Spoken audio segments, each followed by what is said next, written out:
Bonsoir à tous, merci de nous rejoindre sur France 3 Provençal pour ce débat citoyen consacré aux élections législatives qui auront lieu, je le rappelle, le 12 et 19 juin prochain. Alors vous le voyez, notre studio a été transformé en arène politique où ont pris place des citoyens qui vont à tour de rôle interroger les candidats de la deuxième circonscription des Alpes de Haute-Provence. Et justement, à quoi ressemble-t-elle cette deuxième circonscription des Alpes de Haute-Provence ? On va le voir ensemble. Elle englobe 14 cantons, dont Barcelonnette, Forcalquier, Sisteron et Manosque. Et sa population est de 84 900 habitants selon le dernier recensement de l'INSEE. Autre information importante lors des dernières élections législatives en 2017, c'est Christophe Castaner de La République En Marche qui a été élu avec 61,6% face à Léo Walter de la France Insoumise. Voilà pour le portrait un peu rapide de cette circonscription. Avant de débuter ces échanges, je vais vous présenter nos 4 citoyens qui vont interroger les candidats sous la règle de l'équité. Merci à vous 4 d'avoir joué le jeu. Je vais commencer par vous, Liliane Aubry. Bonsoir madame. Bonsoir. Vous êtes retraitée et vous vivez avec 729 € par mois car vous n'arrivez pas à obtenir la pension de réversion de votre mari décédé il y a quelques mois. J'imagine que vous attendez des réponses concrètes des candidats. Cédric Massot, bonsoir monsieur. Bonsoir. Vous êtes arboriculteur et co-gérant d'une société de conditionnement de fruits.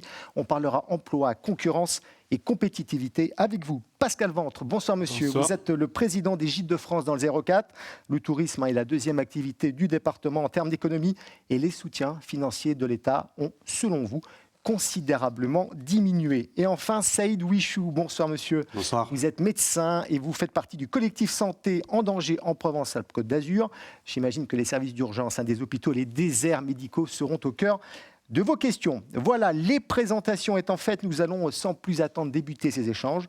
Et j'appelle notre premier candidat, Léo Walter, candidat de la NUP France Insoumise. Bonsoir monsieur, installez-vous. Bonsoir messieurs, madame. Et on va parler retraite pour débuter. La première question vous est donc posée par madame Aubry.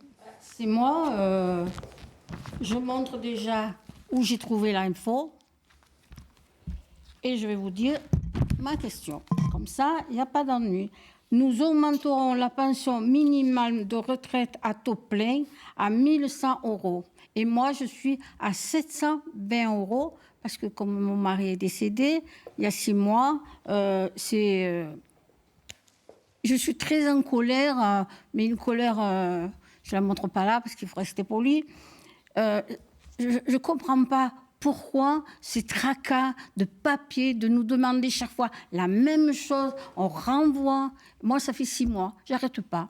Et puis tout ça, on recommandait pour être sûr qu'ils reçoivent la lettre. Et j'ai toujours aucune réponse. Allez, monsieur Walter. Bon, alors, tout d'abord, dire que votre question en pose plusieurs. Vous dire d'abord que c'est une situation que je connais malheureusement, puisque moi j'ai perdu mon papa il y a 5 ans et que j'ai accompagné ma mère sur ce chemin difficile, des multiples démarches à effectuer, surtout dans un moment compliqué comme celui-là. Donc je comprends votre colère, ça c'est la première chose. La deuxième chose, c'est que vous parlez de 729 € par mois, donc on parle bien d'une retraite qui est plus de 300 € en dessous du seuil de pauvreté, ce qui me semble tout à fait inacceptable. Après, vous me demandez des réponses. Alors, les réponses précises, je ne connais pas les raisons qui font qu'au bout de 6 mois, vous n'arrivez toujours pas à toucher la pension de réversion de votre époux. Nous, en tout cas, on a des propositions qui sont très claires dans le programme de la NUPES. La première, c'est de revenir sur la suppression de la demi-part fiscale des veufs et des veuves, qui nous semble une absurdité. La deuxième, vous savez que nous avons eu des propositions de revalorisation massive des salaires et il se trouve que nous souhaitons indexer les retraites sur les salaires, ce qui signifie que puisque nous proposons un SMIC à 1 500 € mensuels, nous proposons également que la retraite complète à taux plein ne soit jamais en dessous de ces 1 500 €. Et ensuite, il y a la question de la pauvreté dont vous parlez, parce que je pense qu'on peut parler de pauvreté. Nous proposons de faire passer l'intégralité de la population de notre pays au-dessus du seuil de pauvreté, qui est fixé à 1 063 € par mois ces derniers temps. Et donc, nous proposons, j'ai envie de dire, au début de la vie, d'accompagner les jeunes avec une allocation d'autonomie pour tous les jeunes qui ne dépendent plus de leur famille et qui doivent se débrouiller par eux-mêmes, de manière à ce qu'ils puissent suivre leurs études sans être obligés à côté de travailler. Et puis, on propose également que le minimum vieillesse soit revalorisé au même niveau, c'est-à-dire une allocation d'autonomie pour les jeunes de 1 063 €, et puis un minimum vieillesse qui soit fixé également à 1 063 €. Comment faites-vous, Madame Aubry, pour vivre avec 729 € par mois? Moi, j'avais un petit peu tout de côté, j'en ai plus. Et puis, j'ai un fils en or. Mon fils m'aide, il travaille dans un restaurant. Tous les midis, je mange chez lui, ça me fait un repas. Et après, il va faire ses courses. Il m'amène et il me fait mes courses. Sinon, si j'étais toute seule, je vais au restaurant du cœur. Et j'estime qu'au restaurant du cœur, il y a des plus démunis que moi. Moi, j'ai la chance, grâce à mon fils, qui m'aide. Mais il ne va pas m'aider tout le temps. Ce n'est pas possible. Il a une épouse, voilà, il va pas. Mais lui, il veut m'aider tout le temps, mais c'est pas une solution. Merci, Madame Aubry. On va parler tourisme avec vous, Pascal Ventre. Oui, bonjour.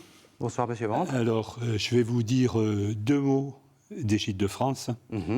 C'est une démarche qui visait, j'en reparlerai peut-être un petit peu plus tard, puisqu'elle est née dans le département, à faire face, un tant soit peu, à la déprise agricole, à la déprise rurale. Donc c'est quelque chose qui a été salué, qui a été porté par les parlementaires, initié par un parlementaire. Et aujourd'hui, ma question est relative à la concurrence que font des plateformes dont le siège social est quelque part, qui sont d'obédience, sans en citer, je ne vais pas en citer, mais il y en a une dont le nom me laissait à penser qu'elle était d'obédience française. Pas du tout. Et ces plateformes ont un lien à la pression fiscale qui n'est pas le lien que nous avons, nous, gîtes ruraux. Tout à fait. Question plus courte, s'il vous plaît. Ils ont des moyens importants. Et ma question est, est-ce que vous êtes conscient, Alain Dupe, de ces problèmes de concurrence des plateformes? Et si oui, comment vous souhaitez à la fois y remédier pour partie et peut-être donner plus de lisibilité à un organe, les gîtes ruraux, qui est l'organe de développement local face aux plateformes? Merci. Alors la question que vous posez, je vais revenir sur le tourisme, mais dépasse très largement le cadre du tourisme. C'est ce que nous on appelle l'ubérisation de la société. C'est quelque chose qui nous travaille depuis de nombreuses années. On a une élue en particulier qui s'appelle Danielle Simonet qui a porté ces combats-là auprès des taxis parisiens par exemple et auprès également des hôteliers parisiens. Dans notre département, je connais bien cette question des locations saisonnières et il se trouve qu'effectivement, il y a une concurrence parfaitement déloyale. Déloyale par ce que vous dites, c'est-à-dire que ce sont des sociétés qui ne payent pas leurs impôts en France. Je n'ai pas employé le terme de déloyal. Alors pardon, je l'emploie moi, et je l'emploie... Mais de concurrence. Je l'assume totalement, il me semble une concurrence déloyale. Il y a la question de la fiscalité.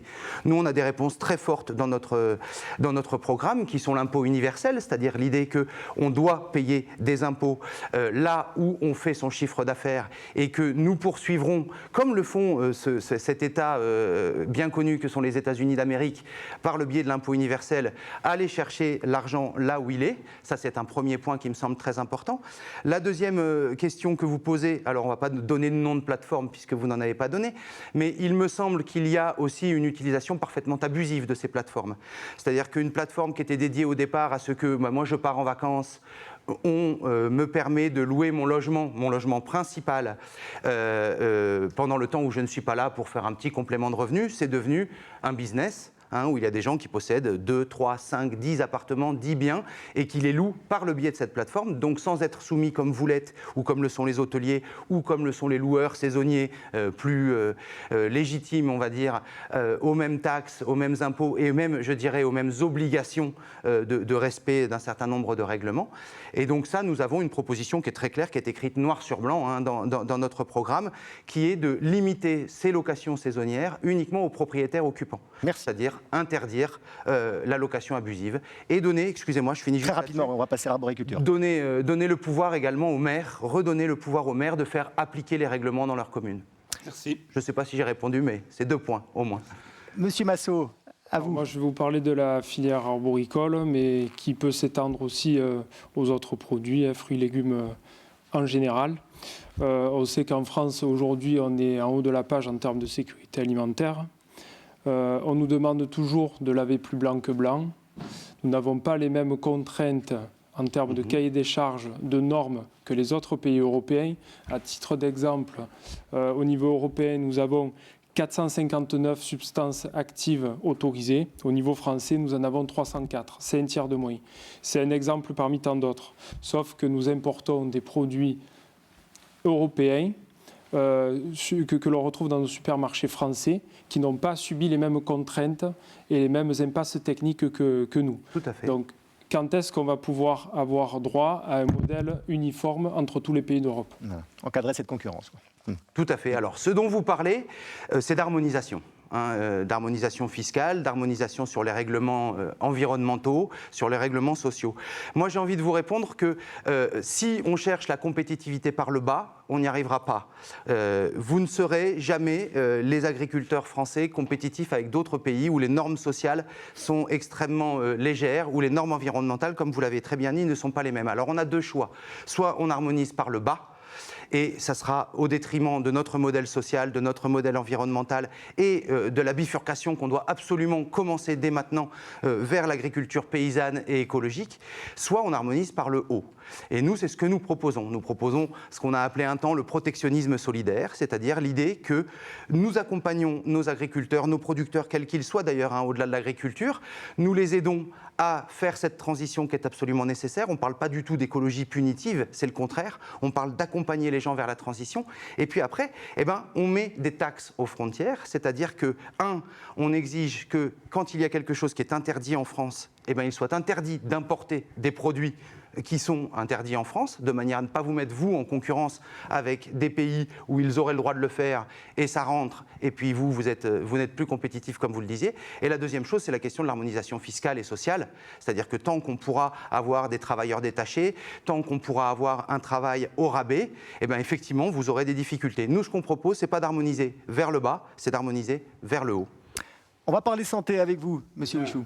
La France est le seul pays d'Europe où une infirmière a un salaire inférieur au salaire moyen de la population.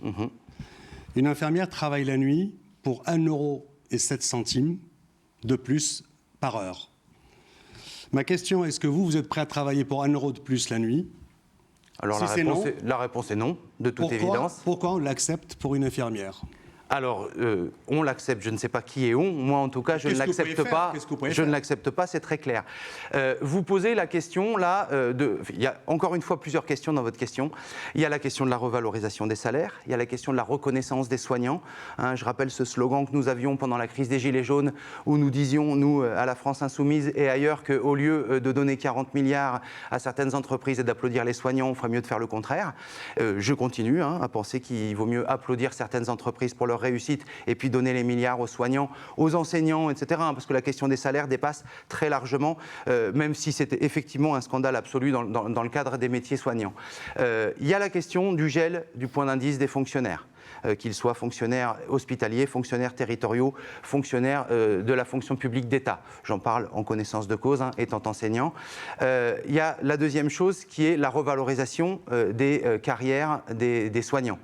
On a eu, là, ces derniers temps, avec la crise du Covid, une situation absolument dramatique, mais qui n'a fait, je crois, que mettre en lumière des réalités qui étaient déjà très prégnantes. Donc il faut revaloriser massivement les salaires. C'est ce que nous proposons dans notre programme. Et vous l'avez chiffré, ça, dans votre programme, parce que oui, c'est colossal. C'est colossal, mais c'est tout à fait chiffré. Alors je vous invite à aller voir une émission magnifique qui a été tournée pendant les présidentielles, qui dure 3 heures, où nous chiffrons chaque point du programme. Et vous pouvez retrouver sur le site de la NUPES et de l'Union populaire ce chiffrage. Donc tout est équilibré, c'est la même chose pour les retraites, c'est la même chose pour l'accompagnement des agriculteurs, tout est équilibré. Parce que c'est toujours la question qu'on pose, combien ça coûte, sauf quand on nous dit... Légitime. Quoi qu'il en coûte. Donc nous, on dit quoi qu'il en coûte, sauf que nous, on met en face, effectivement, des ressources qui permettent de répondre à ce quoi qu'il en coûte. Donc, effectivement, il faut revaloriser très clairement les métiers du soin, tous les métiers du soin, au-delà de la question de l'hôpital. Il faut sortir des déserts médicaux, il faut mettre en place un accompagnement. Nous, on propose, par exemple, c'est quelque chose d'assez révolutionnaire, il me semble, dans le bon sens du terme, un accompagnement des étudiants en médecine sur le modèle un peu de ce qui se faisait dans l'éducation nationale auparavant et qui ne se fait plus, c'est-à-dire les financer pendant leurs études. En échange de quoi, il y aurait un temps donné qui n'est pas forcément fixé, qu'on peut imaginer à 5 ans, comme c'était le cas dans l'éducation nationale, ça a été même 10 ans, où ces personnes qui ont été accompagnées pendant leurs études vont travailler au service des populations, dans les déserts médicaux, dans les hôpitaux où il y a des besoins. Est-ce que vous êtes favorable? Il nous reste 10 secondes. Alors, moi, je veux bien terminer juste sur quelque chose. Secondes. Les questions que vous posez, ce sont des questions de santé publique. Et nous, dans le 04, on a un énorme souci, mais comme dans beaucoup d'endroits, sur la question de la fermeture des urgences, du manque de personnel hospitalier, des déserts médicaux, de la médecine de ville. Mon médecin part à la retraite l'an prochain, mon médecin traitant, et c'est le cas de quasiment toute sa génération. On va en reparler, Monsieur Huchou. Merci, Monsieur Merci Walter. à vous. Et je vais appeler la deuxième candidate. Monsieur, madame, bonne soirée. Aurélie Abeille. Venez, madame. Rejoignez-nous sur le plateau. Vous êtes la candidate du Rassemblement national. Et la première question, c'est madame Aubry qui va vous la poser. Moi, je vais parler de la retraite. Tout à fait, c'est votre domaine. Moi, j'ai lu sur un prospectus, Oui. il y a marqué « Nous augmenterons la pension minimale de retraite à taux plein de 1 100 €. Moi, je suis à 720 de retraite par mois. Et je voulais dire, on est vraiment, on va et on nous dit, on ne peut rien faire. Voilà, les réponses. Et là, c'est écrit noir sur blanc. Et ça a été écrit il y a 5 ans, Oui. la première fois. Qu'est-ce que vous avez fait pendant 5 ans? Alors, que proposez-vous au Rassemblement national? Parce que madame n'était pas aux tout affaires. d'abord, je tiens à vous dire que je trouve ça quand même scandaleux, 720 € par mois pour vivre.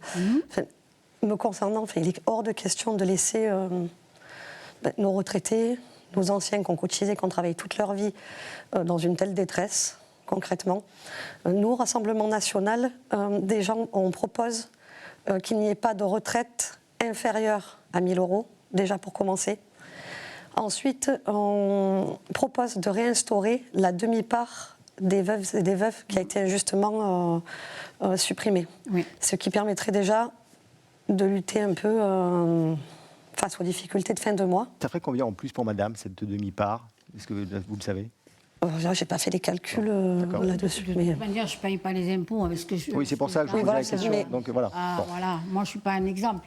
Je suis tellement masse... Non, mais après, là, on parle quand même des retraités aussi. Voilà, Voilà, c'est pour répondre à la dame et aux retraités qui vont nous regarder et qui seront concernés par cette mesure. Voilà. Ensuite, concernant le pouvoir d'achat, parce qu'on a des mesures pour améliorer le pouvoir d'achat en général, pas que pour les retraités, mais qui impacteront aussi les retraités. Déjà, pour tout ce qui est les énergies, de les faire passer en biens de première nécessité, ce qui permettra de baisser la TVA de 20% à 5,5%. Donc ça permettrait de gagner entre 150 et 200 € de pouvoir d'achat par Français et par mois. Et ensuite d'exonérer totalement de TVA, donc TVA 0, une TVA neutre, sans produit essentiel au quotidien des Français. Donc déjà à ce niveau-là, on va pouvoir un petit peu améliorer le quotidien des Français. Ce que vous proposez, vous, c'est pour les retraités qui ont une très bonne retraite. Moi, c'est ce que je comprends. Voilà. Pas nécessairement déjà le pouvoir d'achat, comme je vous disais, déjà sur les exonérés de... Ça ne nous intéresse pas. Nous, c'est ce qu'on gagne par mois pour vivre. Oui, mais vous pourrez mieux vivre si vous avez... 5 ans. Non, mais ça, je suis d'accord, mais par contre, je ne suis absolument pas responsable Ah, pour non, le coup non, des on est là 720 pour poser des € questions. par mois. Non, non, mais Je parle. pas de souci. Allez, on va parler gîte rural tourisme avec vous, monsieur. Bonjour, bonsoir, je ne sais pas comment on dit. Bonjour. Donc on a connu dans le département et ailleurs une époque où la création d'hébergements touristiques, que ce soit l'hébergement ruraux, j'oublie pas l'hôtellerie rurale, j'oublie pas l'hôtellerie de plein air, était largement soutenue par l'État et en cascade par l'État, par la région, par les départements et par l'Europe. Donc ma question, elle est très rapide. Aux manettes de l'État français, est-ce que vous seriez favorable et comment pour une redynamisation, un renouveau de l'aide à la création ou à la réhabilitation d'hébergements touristiques, qui plus est en y mettant une note très positive, qui est celle de la qualité, puisqu'on s'aperçoit que ce qui fonctionne en matière d'hébergement, qu'on soit en plein air, qu'on soit en hôtellerie, qu'on soit en gîte, c'est la qualité. Oui. Merci. Alors, déjà, tout d'abord, effectivement, le tourisme est quand même un des pôles très importants sur le département du 04. Donc, ça représente 9 000 emplois par an et environ 800 millions d'euros de chiffre d'affaires. Donc, effectivement, c'est vraiment un point sur lequel on compte se pencher sérieusement. L'hébergement est important parce qu'on pense que essayer d'attirer une quantité de touristes, c'est bien. Répondre aux besoins d'hébergement qui va avec, c'est mieux. Et on est bien conscient que, au vu de toutes les normes auxquelles vous êtes soumis, c'est pas non plus évident de faire se lancer des jeunes, des nouvelles personnes dans le secteur. Donc je pense que déjà, pour pouvoir augmenter les logements, la création d'hébergements, de gîtes ou autres, il faudrait déjà baisser un peu la pression fiscale. Je pense qu'à ce niveau-là... Une autre petite question relative aux normes. Je pense surtout à l'hôtellerie rurale. Oui. Elle est confrontée à des normes qu'elle ne peut souvent pas suivre. Je pense à l'accessibilité. Tout à fait. Et principalement concernant les petites structures. Les petites structures n'arrivent concrètement pas à suivre toutes ces normes. Et qui augmentent au fur et à mesure. Et qui étaient aidés par la collectivité à une époque, c'est plus le cas. Oui, mais pour le coup, c'est pas normal. C'est vrai que nous, on compte vraiment se pencher. Si vous permettez une précision, vous parlez d'emploi direct. C'est énormément plus en termes d'emploi induit par le tourisme. Oui. Et par rapport aux aides, donc que proposez, monsieur, concrètement, les aides, comment pourriez-vous apporter des éléments concrets au Gîtes de France ? Déjà, comme j'expliquais, je pense qu'il faudrait déjà baisser la pression fiscale, ce qui permettrait quand même de donner un petit peu de souffle aux TPE, PME principalement. Par exemple, baisser des impôts de production, tout ce qui est en rapport à ça, parce que je pense que c'est quelque chose qui vous met pas mal en difficulté. Je pense que si on allège les contraintes normatives financièrement, il y aura quand même, parce que toutes ces contraintes, ça a un coût aussi. Et je pense que ça permettrait quand même de développer un peu plus le secteur. J'allais plus loin, madame. Il y avait une implication budgétaire des collectivités de l'État. C'était ma question. Bon, on reviendra aussi là-dessus un peu plus tard. Monsieur Massou. Bonsoir. Bonsoir. Donc moi, je vais parler arboriculture, donc au niveau de la compétitivité, notamment. Oui. En France, nous avons un potentiel de production d'environ 1 500 000 tonnes de pommes au niveau national. Que l'on n'a pas atteint depuis quelques années au vu des aléas climatiques que l'on a subis. Il y a une nécessité d'exporter parce que la production française ne peut pas être absorbée uniquement par la France.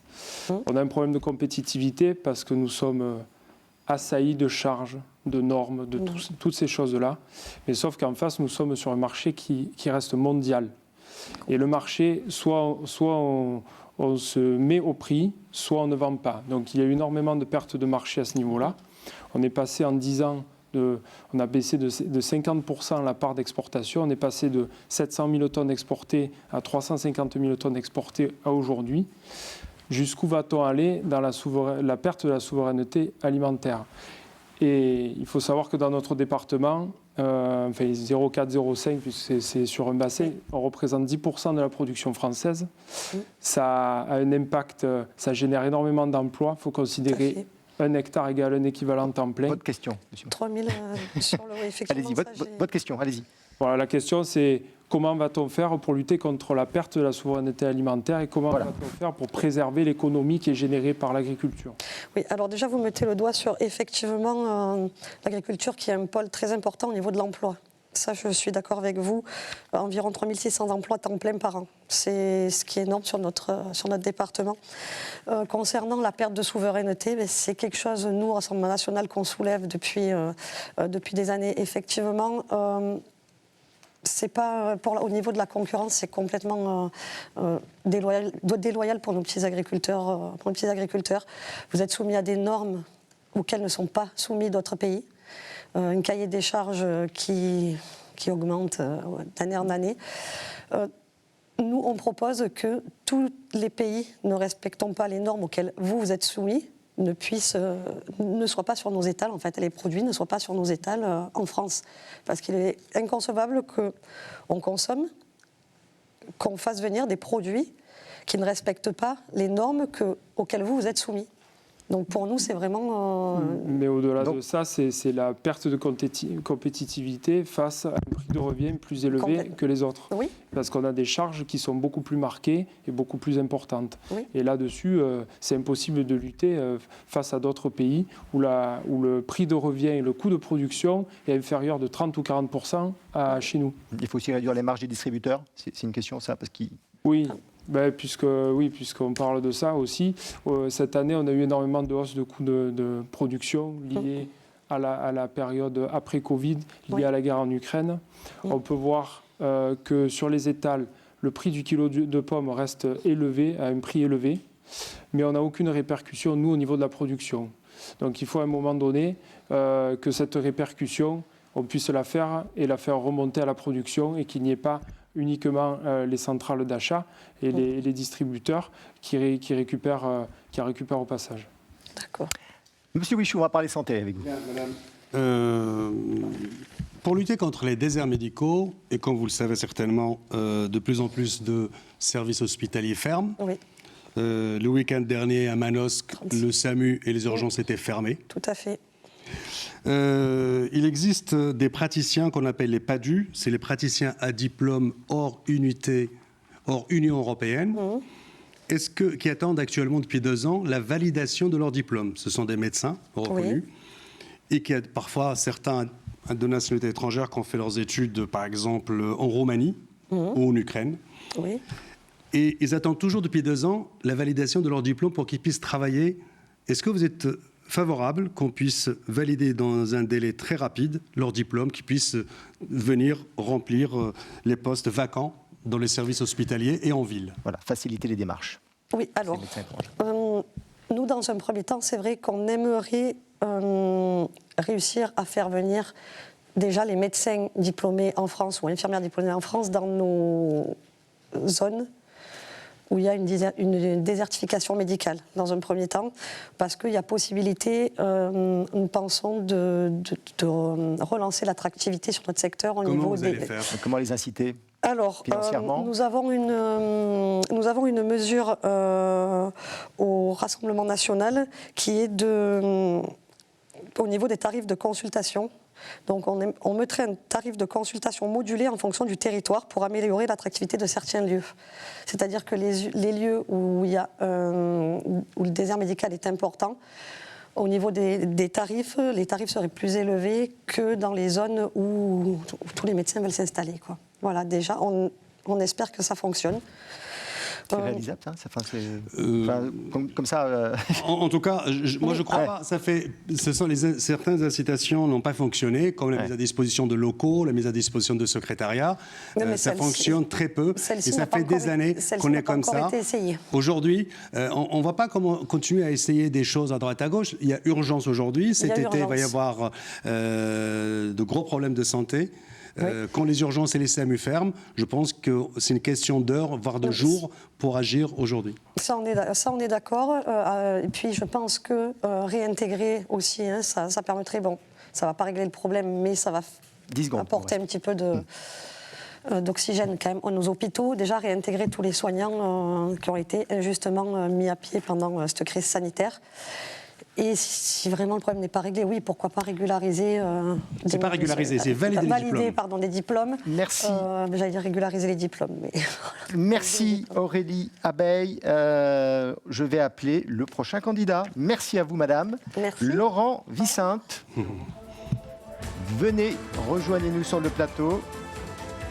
Laurent Vicente, bonsoir monsieur, vous êtes candidat d'hiver extrême gauche, ancien gilet jaune dans les Alpes de Haute-Provence. Et c'est madame Aubry toujours qui vous pose la première question. Excusez-moi, je voudrais vous interpeller. Je ne suis pas divers extrême gauche. C'est une erreur qui a été faite.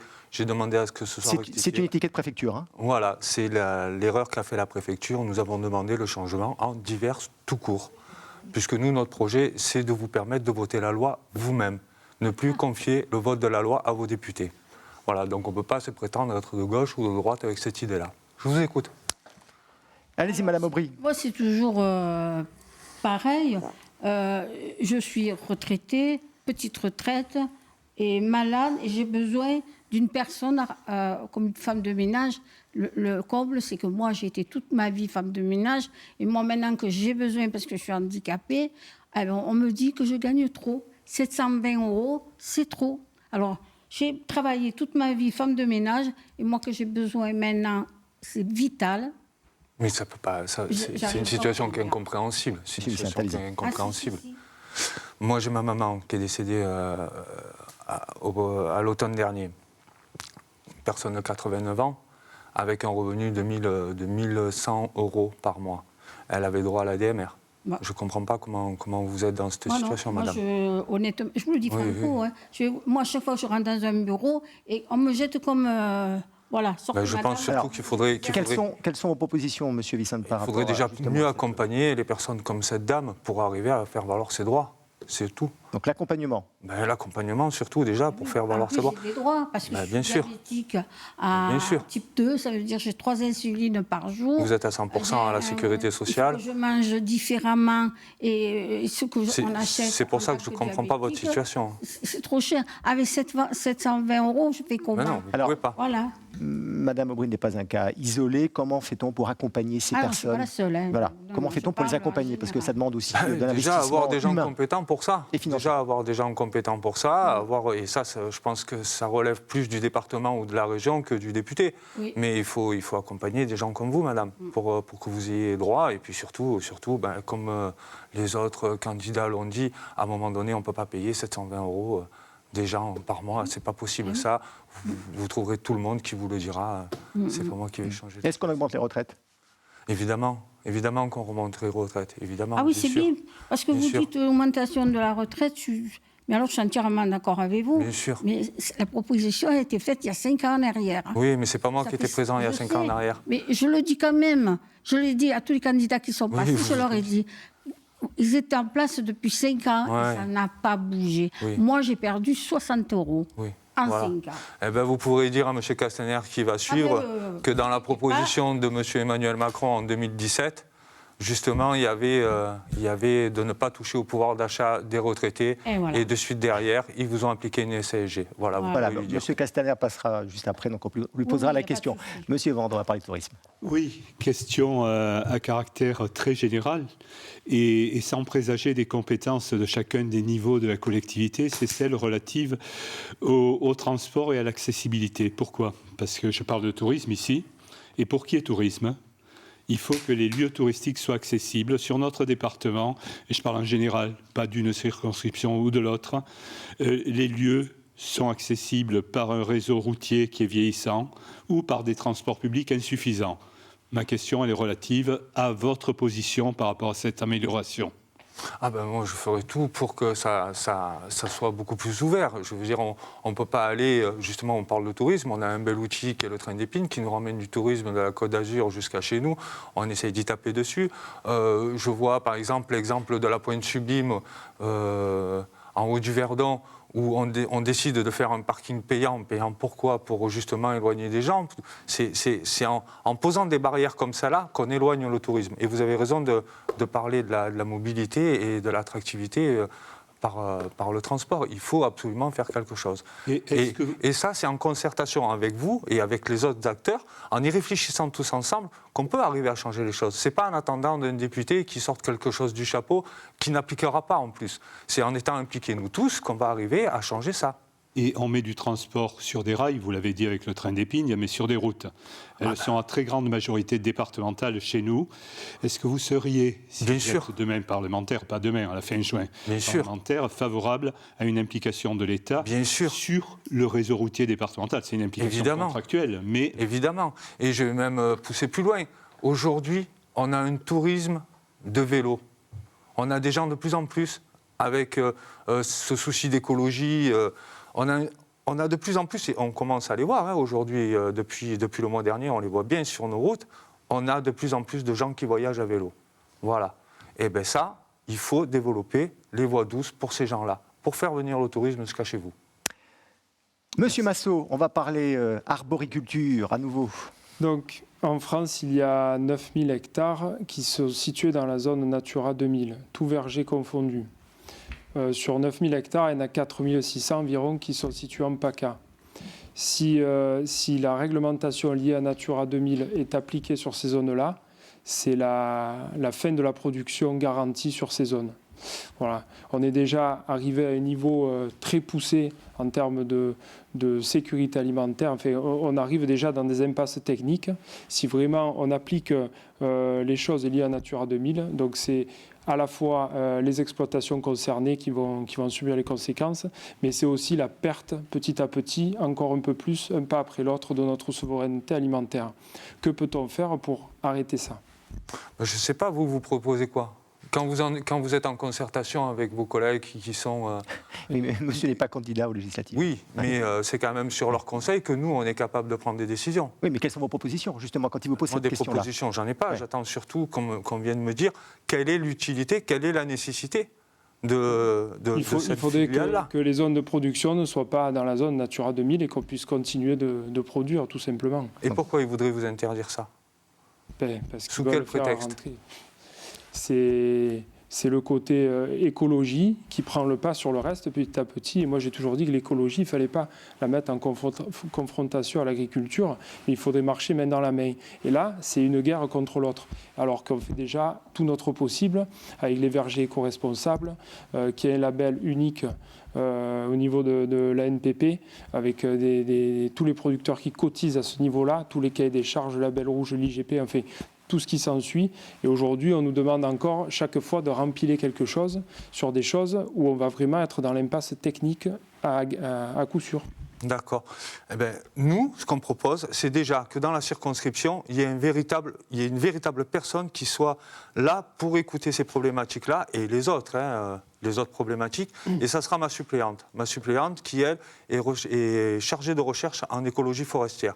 Donc c'est quelqu'un qui connaît justement ce domaine-là et qui saura faire sortir de vos propositions, de ce que vous avez besoin, et vos collègues, pas en concurrence, mais en coordination avec le reste de la population, pour pouvoir présenter des choses concrètes à l'Assemblée nationale qui pourront être portées sur le reste de la nation. Allez, il nous reste 1 minute 30, on va parler santé, c'est assez court, mais c'est une question et une réponse. Et c'est toujours vous le dernier, je suis désolé. En parlant de santé, vous savez qui je suis, moi ? Vous me connaissez ? Vous me connaissez, vous savez que la réouverture des urgences de Sisteron, c'est moi. Vous savez que je suis le président de l'association réouverture des urgences de Sisteron. Vous savez que c'est moi qui ai mené la lutte 14 mois pour que les urgences... Alors on va parler des urgences et de Manosque aussi, entre autres. Je vais vous en parler, puisque ma question, c'est qu'actuellement, l'hôpital, il est géré comme une entreprise. Le médecin de famille, en général, il est isolé dans son cabinet. Il n'y a aucun lien, mais aucun, entre la médecine de ville et l'hôpital. Alors, deux questions. Comment on peut créer une connexion entre la médecine de ville et l'hôpital ? Et ma deuxième question, comment on peut mettre fin à cette gouvernance commerciale de l'hôpital ? Déjà, en supprimant les ARS. En supprimant cet outil qui a permis de budgéter l'hôpital, qui a permis de commencer à fermer les maternités là où on jugeait qu'elles n'étaient pas utiles pour que les dames puissent aller accoucher à une centaine de kilomètres de chez elles. Commencez déjà par tuer l'ARS. Après, on pourra reconstruire autre chose. Voilà, c'est tout ce que j'ai à vous dire. Et après, on a un très bel outil informatique maintenant, aujourd'hui, au XXIe siècle, qui peut permettre justement de mettre et les médecins de ville et l'hôpital en relation. Tout ça, il faut le travailler autour. Et après, permettre aux gens d'avoir beaucoup plus de facilité que de prendre un rendez-vous 100 personnes dans une maison de santé qui a encore éloigné les médecins des villages. Voilà, merci, Monsieur Vicente. On posera la question à Christophe Castaner sur la suppression des ARS, s'il est d'accord avec cela. Merci infiniment. Et je vais appeler Christophe Castaner, dernier candidat. Entrez, Monsieur Castaner. Député sortant, candidat d'ensemble, et vous représentez la majorité présidentielle. On va continuer sur la santé. Monsieur Wichou, allez-y, on reprend. J'ai deux questions courtes, Monsieur Castaner. Vous avez fait partie du collectif Une réanimation pour Manosque. C'est bien ça ? Ah non, j'ai soutenu. Vous avez soutenu. J'ai surtout soutenu le projet de construction de l'hôpital de Manosque, qui à l'époque n'avait pas été fait. C'était un engagement de l'État et c'était un gouvernement dans lequel j'étais dans l'opposition. 70 millions d'euros qui avaient été investis pour l'hôpital de Manosque et que nous soutenons aujourd'hui. Récemment, c'est 16 millions d'euros d'engagement de l'État sur cet hôpital. J'ai vu ça dans Alors, votre question, alors, ma question, c'est que dans cet hôpital, il y a un service de réanimation qui est prévu. Et à ce jour, c'est-à-dire 12 ans après l'ouverture de cet hôpital, il n'y a toujours pas de réanimation, alors que les normes de l'ARS, normalement, il doit y avoir au moins 4 lits de réanimation à Manosque, donc, comme vous le savez. Et ma deuxième question, qui est très courte, pour lutter contre la désertification médicale, est-ce que vous êtes favorable, si vous êtes bien sûr réélu, à mettre en place des zones franches médicales pour inciter les médecins à venir s'installer? Alors, l'hôpital de Manosque, d'abord, connaît des difficultés qui ont été abordées par mes prédécesseurs, comme 120 hôpitaux en France, notamment sur le service des urgences.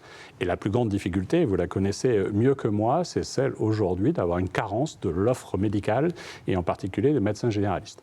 Nous avons supprimé en 2018 le numerus clausus, et c'était un enjeu majeur. Le numerus clausus qui avait été créé en 1971 et qui organisait la pénurie dans laquelle nous sommes aujourd'hui.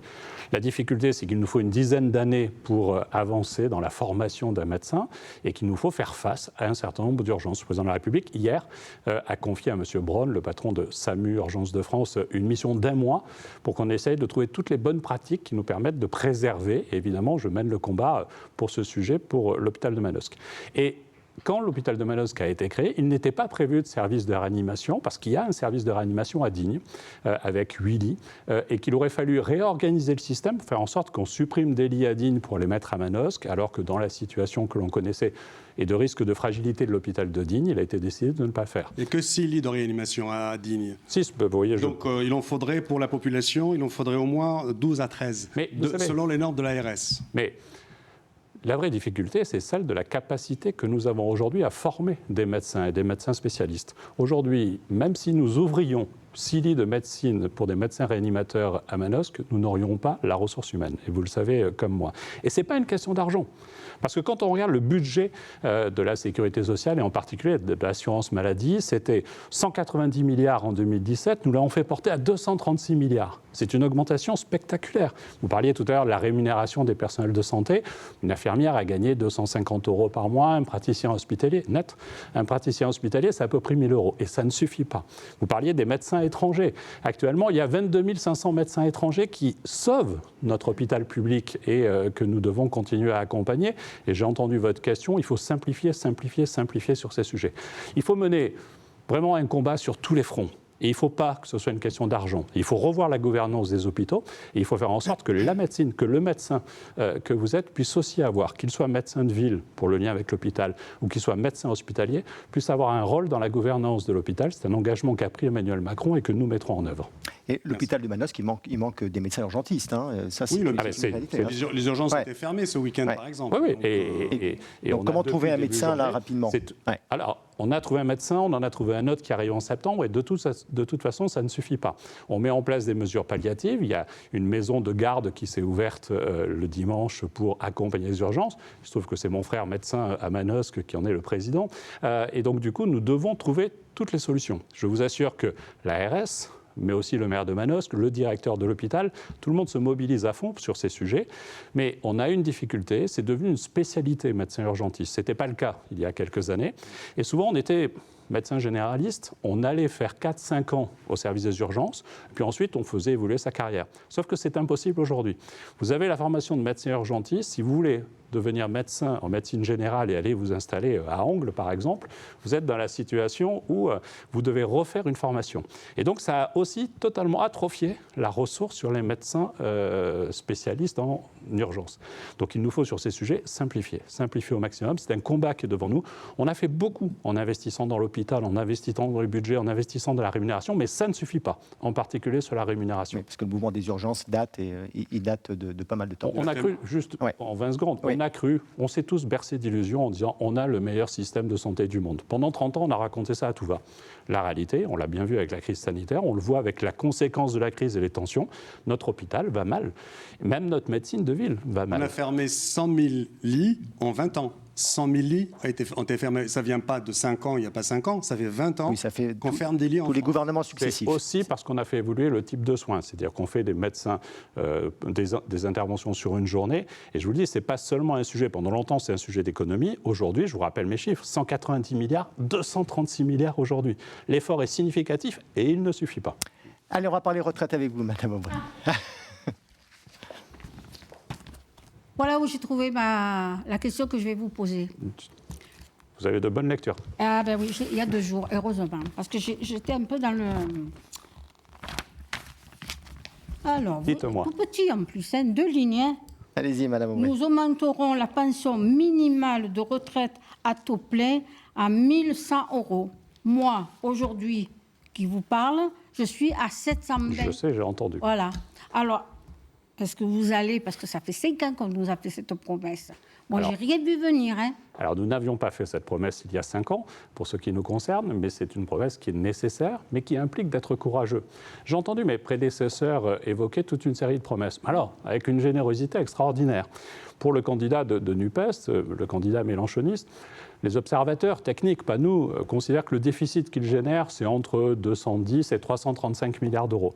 Et donc, ils vous promettent, j'ai entendu, 1 500 € la retraite. Vous savez, le problème que nous avons aujourd'hui, c'est qu'on a un nombre de travailleurs pour un nombre de retraités. La retraite est payée par ceux qui travaillent aujourd'hui. Et nous étions, il y a quelques années, à 4 travailleurs pour un retraité. Nous sommes aujourd'hui à 1,6 travailleurs pour un retraité. Donc moi, je prends un engagement, mais je suis responsable. L'engagement que nous prenons, c'est celui d'augmenter sérieusement les retraites minimum. Nous l'avons fait par la loi sur les retraites agricoles, par exemple, et pour les conjoints, généralement, d'agriculteurs, à 1 100 €. Mais nous assumons qu'il faut les financer. Et nous voulons le financer par le travail. Il nous faudra travailler plus dans notre pays. Et donc, je ne suis pas là pour vous dire, il n'y a pas de problème, vous aurez 1 100 €, et puis dire, qui va le financer, j'en sais rien. Nous le financerons par le travail, et nous voulons une société du plein emploi, et une société où on travaille progressivement jusqu'à 65 ans, comme dans l'ensemble des pays voisins de la France. Oui, ça c'est vraiment, moi, ce que je sens, c'est qu'ils doivent travailler plus, et moi j'attends. Ah ben, je vous promets que ce dossier sera ouvert très tôt, tout comme une loi sur le pouvoir d'achat sera inscrite dès le mois de juillet. Dès le début, ce sera le premier texte, avec une revalorisation sur l'inflation automatique de votre retraite, mais à 710 €, même avec la revalorisation, qui sera significative, ça ne fera pas beaucoup. Non, et donc c'est pour ça que je veux porter une réponse globale, comme Emmanuel Macron, qui est... Nous voulons augmenter les retraites pour tous, y compris pour vous, c'est-à-dire pour ceux qui sont déjà à la retraite à 1 100 €, mais nous assumons le côté impopulaire de dire qu'il nous faut collectivement travailler plus. Monsieur Montre.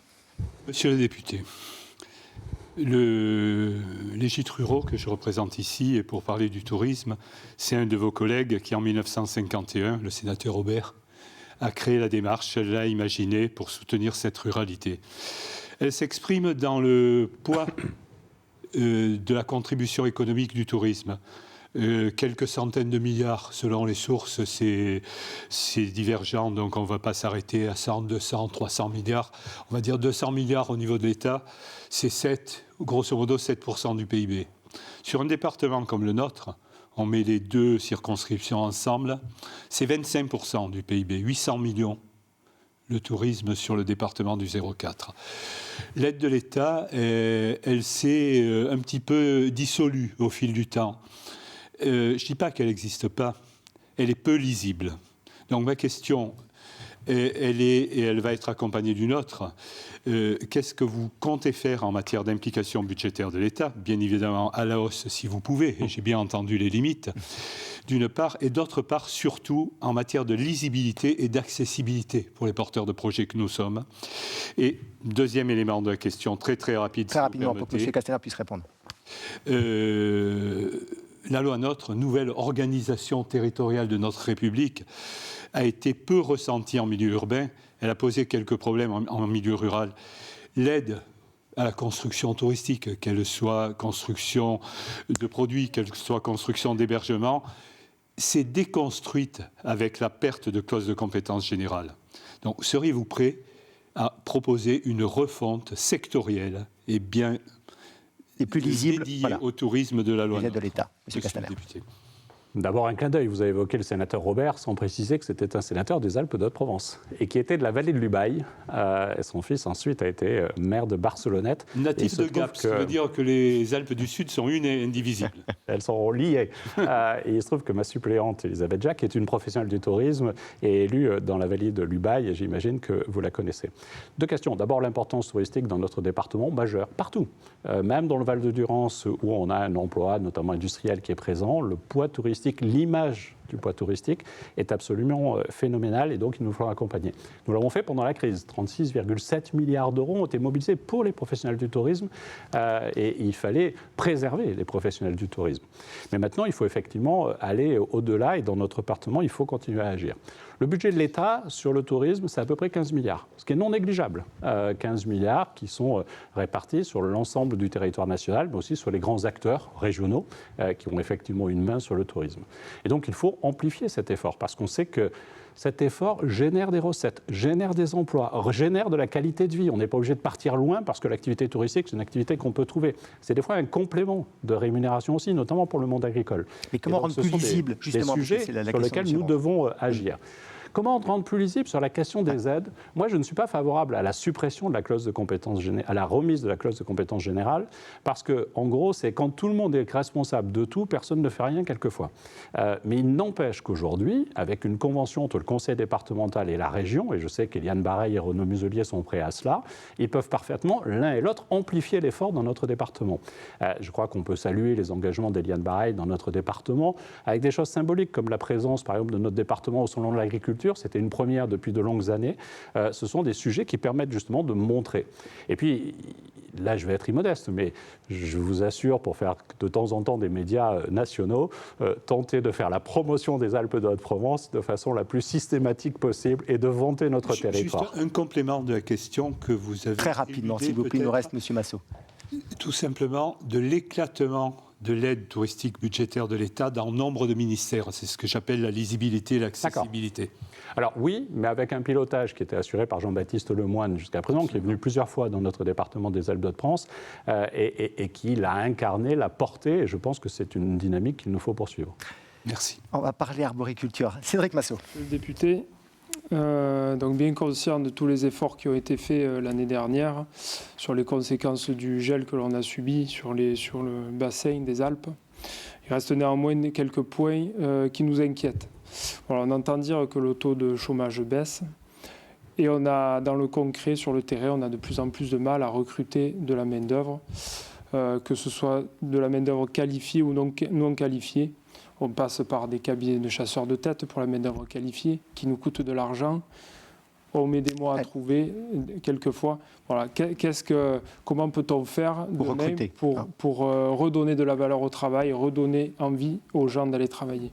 Il nous reste 2 minutes. Le sujet que vous abordez ne concerne pas que le monde agricole, mais d'abord un mot sur le monde agricole, sur l'essentiel que vous apportez à la nation et sur le fait que si vous avez été accompagné, vous avez évoqué les aides ces derniers temps et je suis toujours à vos côtés pour cela, ce n'est pas un cadeau. C'est parce que votre fonction est essentielle, parce que vous nourrissez la nation. On parlait du soin, on peut parler aussi du monde agricole.